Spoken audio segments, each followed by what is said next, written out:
Pemirsa, terima kasih Anda masih setia di Ajus Pagi. Pemirsa, kita ke informasi berikutnya. Jenazah korban bencana alam banjir dan longsor yang melanda wilayah Padang Panjang, Sumatera Barat digotong oleh polisi dan warga melewati jalan setapak di kawasan Lembah Anai.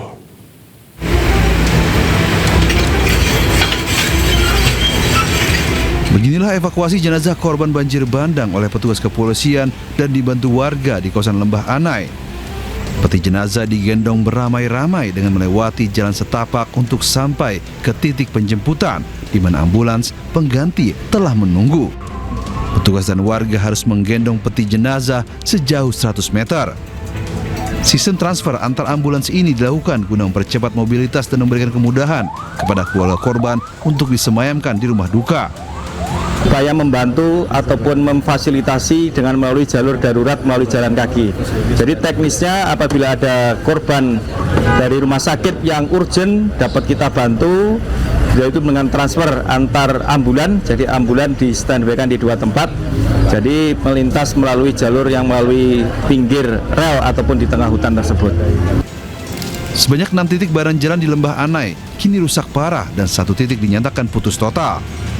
Polisi pun menutup total jalur Lembah Anai dari seluruh jenis kendaraan. Dari Padang Panjang, Sumatera Barat, Agung Sulistyo melaporkan. Ratusan pengungsi korban banjir bandang di Kecamatan Pauh, Kota Padang mulai terserang penyakit ispa dan diare hingga kekurangan air bersih. Sejumlah korban banjir masih bertahan di posko pengungsian, mulai terserang penyakit ispa, diare, dan gangguan kesehatan lain akibat udara yang tercemar dan kurangnya air bersih. Untuk memenuhi kebutuhan sehari-hari, warga terpaksa mengandalkan air mineral isi ulang serta suplai tangki air yang didistribusikan PDAM dan relawan. Tidak hanya itu, pasca banjir, tumpukan material lumpur yang mengering memenuhi badan jalan. Setiap kali kendaraan melintas, debu pekat berteberangan sehingga memperparah kondisi lingkungan warga.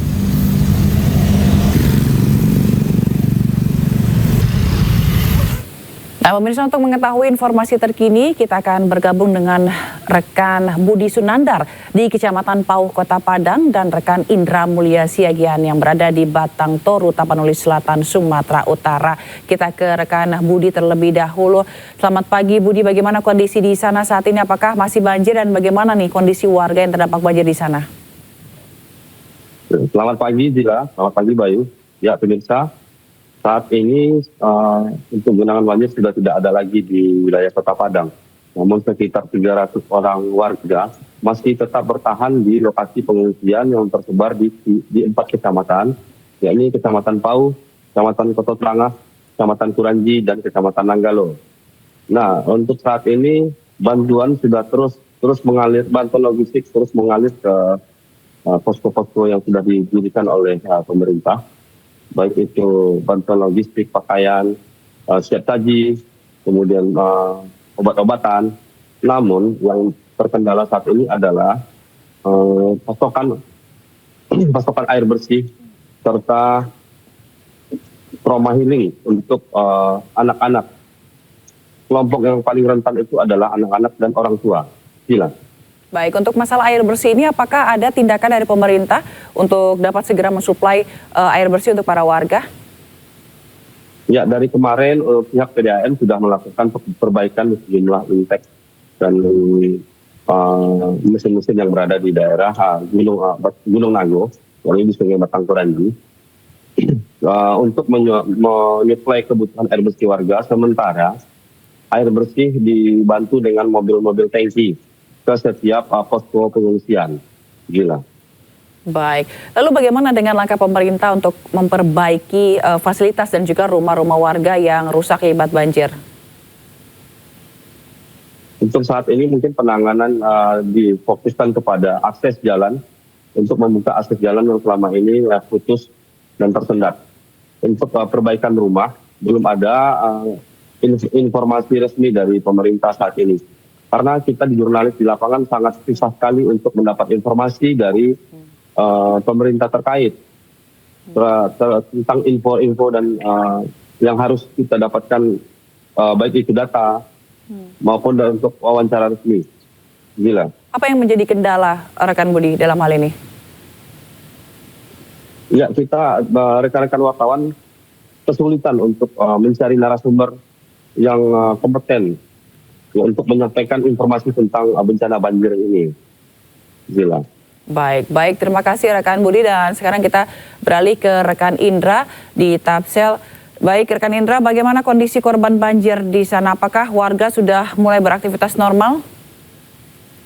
Ya baik, jelas dapat kita informasikan hingga saat ini warga masih berada di posko pengungsian yang tersebar di sejumlah daerah ya, wilayah, di mana hingga saat ini mereka belum ada melakukan aktivitas seperti biasanya. Hanya saja mereka kembali ke kediamannya yang terdampak banjir kemarin, dan sorenya mereka akan kembali lagi. Begitulah aktivitas mereka sehari-hari juga. Berarti saat ini di pengungsian juga sudah tidak begitu banyak orang lagi begitu ya, rekan Indra ya? Tidak, mereka masih bertahan di situ lantaran kan di lokasi banjir sendiri kemarin yang kediaman mereka sudah mengalami kerusakan sehingga mereka tidak dapat bertahan di sana, makanya mereka akan kembali ke posko pengungsian Gila. Baik, lalu bagaimana dengan penanganan pasca banjir yang dilakukan oleh pemerintah di sana? Kalau pemerintah sendiri hingga saat ini belum ada bergerak sama sekali ya, namun TNI Polri dan relawan serta tim SAR ini yang bergerak menuju area tersebut. Di mana saat ini udah akses jalan sudah terbuka dan membuat bantuan logistik itu lebih cepat sampai kepada para pengungsi juga. Oke, berarti untuk saat ini apa prioritas bantuan yang dibutuhkan oleh para pengungsi di sana? Hingga saat ini para pengungsi masih membutuhkan air bersih jelas. Pasalnya sejak banjir bandang kemarin mereka kesulitan sehingga beberapa orang para pengungsi ini mengalami sakit mulai dari diare, demam hingga batuk dan lainnya. Oke, kalau untuk obat-obatan apakah terpenuhi kebutuhannya di sana? Berdasarkan informasi yang kita terima ya dan pantauan kita sendiri ya jelas itu obat-obatan dari Medan sudah mulai tiba ke sejumlah posko pengungsian yang jelas. Baik, terima kasih informasinya Indra dari Selatan, juga tadi sebelumnya ada rekan Budi Sunandar dari Padang. Selamat bertugas kembali teman-teman, salam sehat selalu, selamat pagi. Ya, pemirsa, 9 kecamatan di Aceh Utara masih terisolir akibat banjir bandang. BPBD Aceh Utara menyebut 107.000 orang mengungsi akibat terdampak banjir.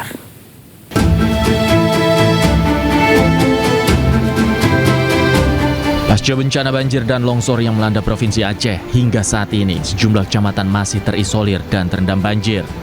Sejumlah infrastruktur jembatan putus dihantam banjir, sehingga jalan antar kota antar kabupaten lumpuh total. Berdasarkan data pemerintah Aceh Utara, 90% wilayah kabupaten yang memiliki 27 kecamatan lumpuh akibat banjir. Banyak kerusakan terjadi, seperti kerusakan infrastruktur, permukiman penduduk, serta fasilitas umum. Selain itu, banjir juga menyebabkan jaringan listrik dan komunikasi di wilayah Aceh Utara masih padam. BPBD Aceh Utara menyebut korban terdampak banjir hingga 119.830 orang. Sementara 107.305 orang mengungsi. Sedangkan korban meninggal dunia mencapai 78 orang dan 51 orang masih hilang. Dari Kabupaten Aceh Utara, Armia Jamil, iNews melaporkan.